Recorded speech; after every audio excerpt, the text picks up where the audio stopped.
No Colégio Francisco de Assis do primeiro ano. Meu nome é André Luiz, sou professor de língua portuguesa e na videoaula de hoje a gente vai trabalhar o módulo 11, Gêneros Literários, parte 2, especificamente o gênero lírico. Antes de qualquer coisa, eu vou fazer uma diferença entre poema e poesia, tá? Poema é o concreto, você lê o poema, e poesia é o abstrato.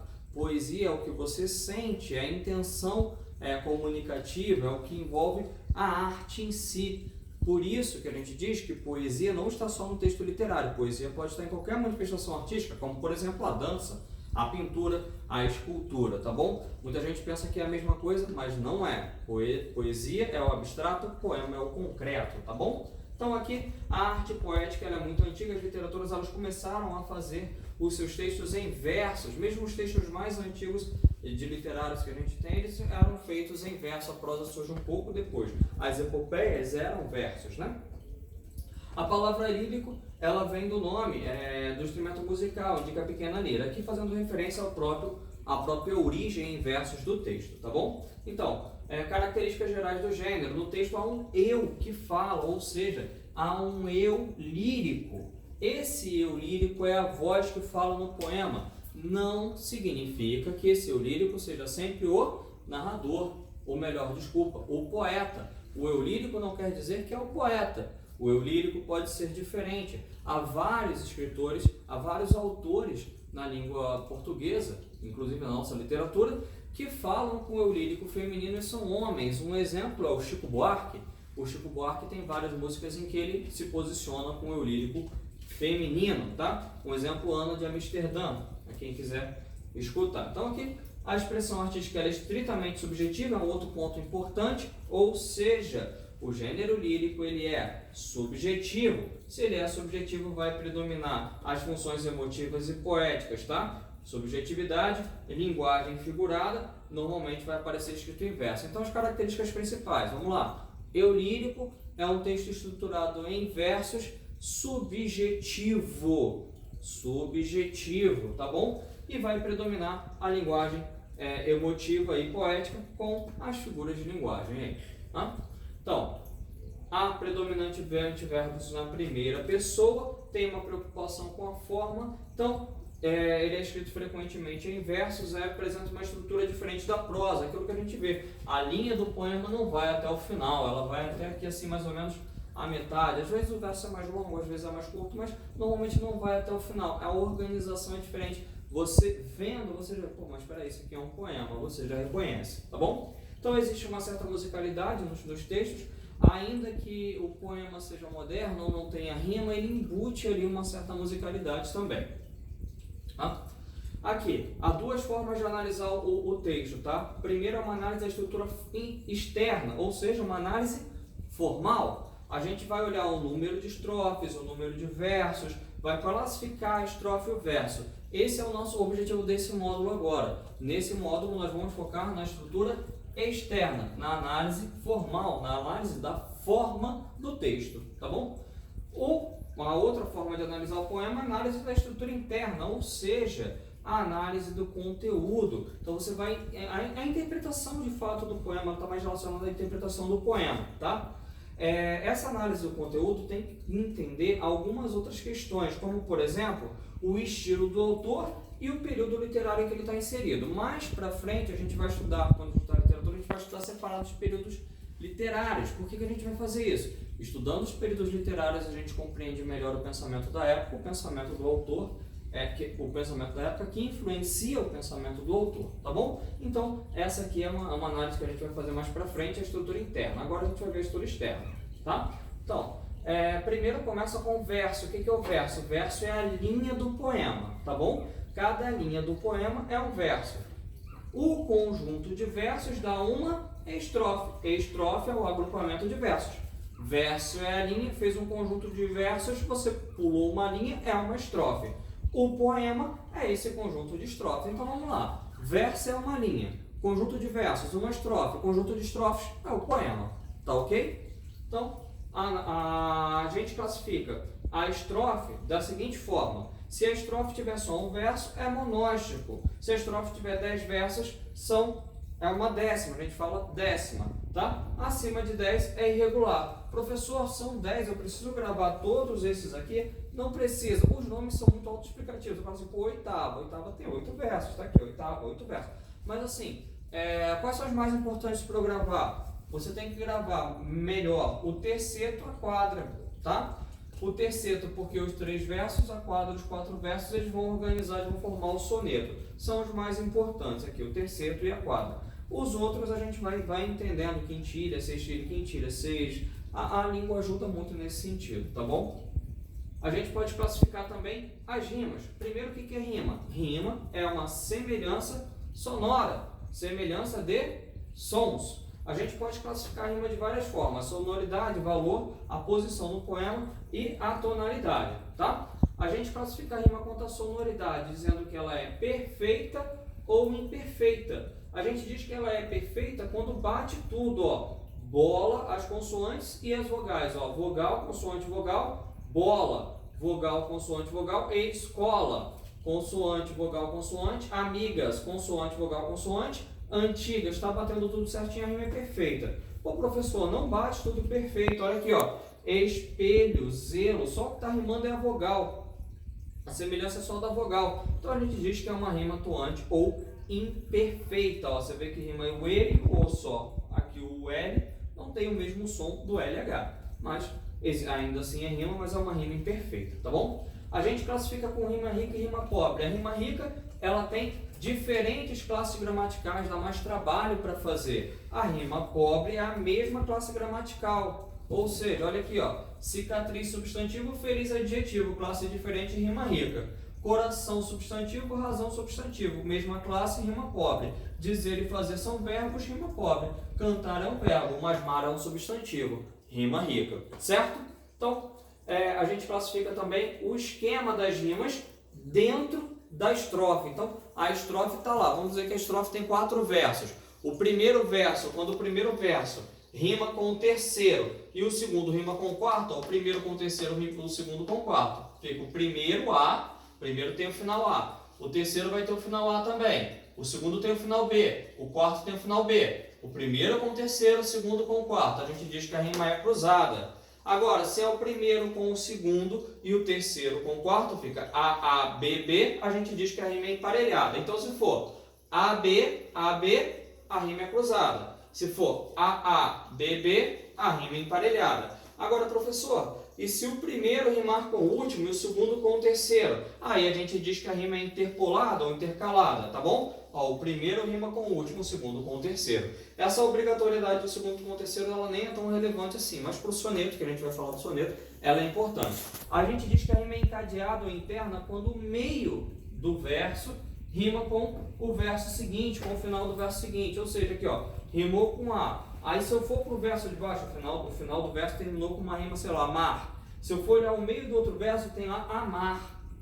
O final de um verso rimando com o meio do de baixo. A rima aqui é encadeada. É rima volta ou rima branca quando o verso não tem qualquer rima, ele não encontra nenhuma outra palavra rimando com ele, tá bom? Aqui só o exemplo, ó. Você vê aqui, ó.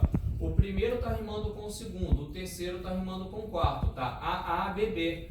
Emparelhada, A, B, B. Ó, nunca julgues quem canta, é feliz porque é ilusão.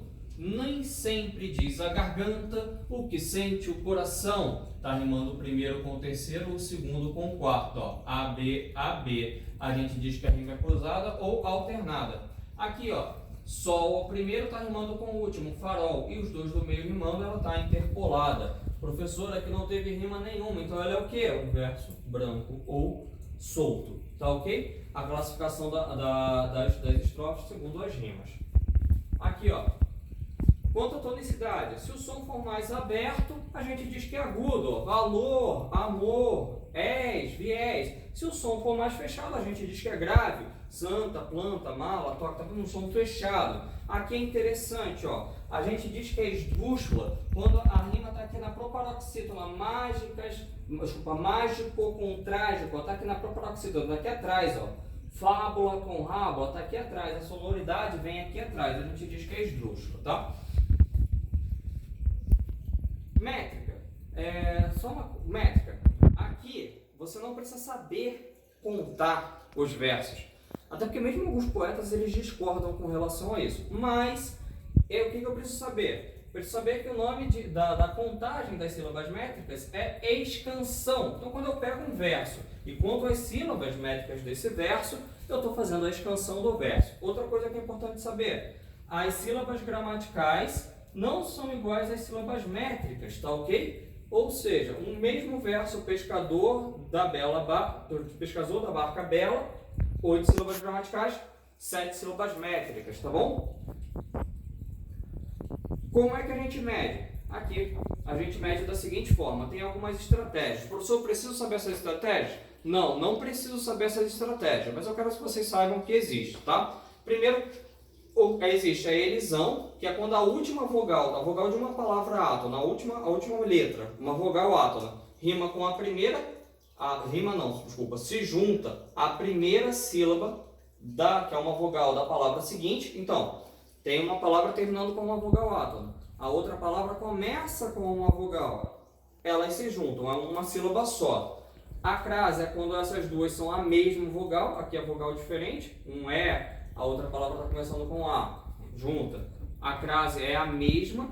A sinerese é quando você transforma um hiato em ditongo, e a dierese é o contrário, quando você transforma o ditongo em hiato. Isso aqui dá uma certa complicada.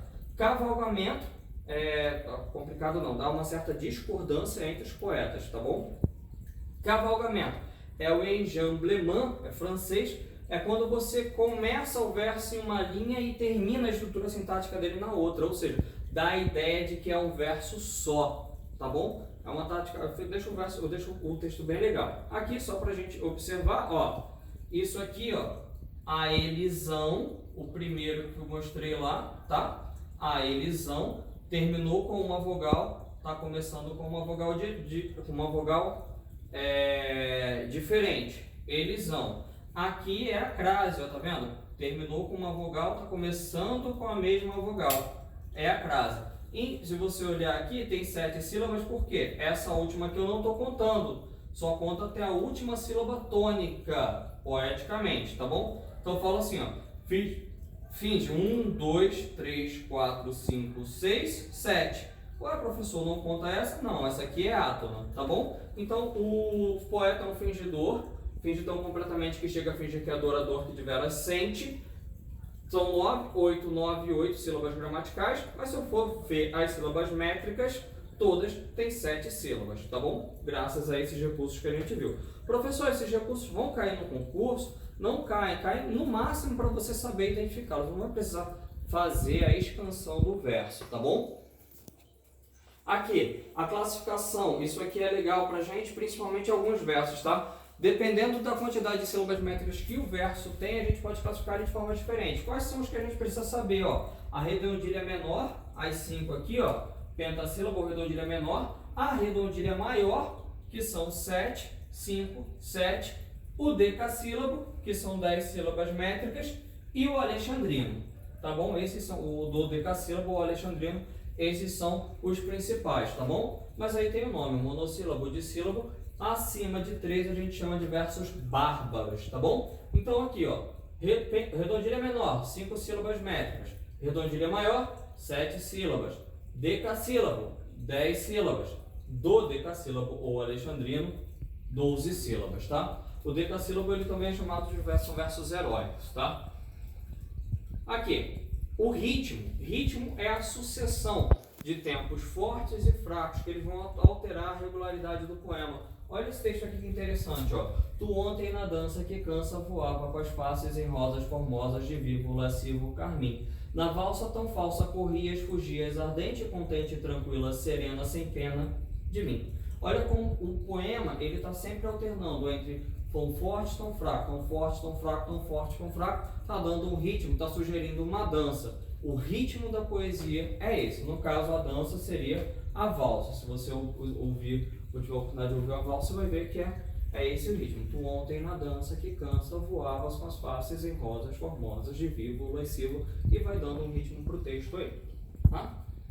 Esse é o ritmo do poema. Formas fixas do poema. Eu botei aqui 4 que são as principais, que têm sido mais cobradas nos últimos anos em vestibulares. O haikai, acróstico, a ode e o soneto. Sempre o soneto. A gente tem que saber o que é um soneto, tá? Soneto sempre cai. Aliás, o soneto é tão importante que tem um estilo de época que só fez soneto, é o parnasianismo, tá? Então vamos lá, o que é o haikai? Primeira coisa, o haikai ele tem origem japonesa, ele composto são 3 versos. Isso aqui é um haikai.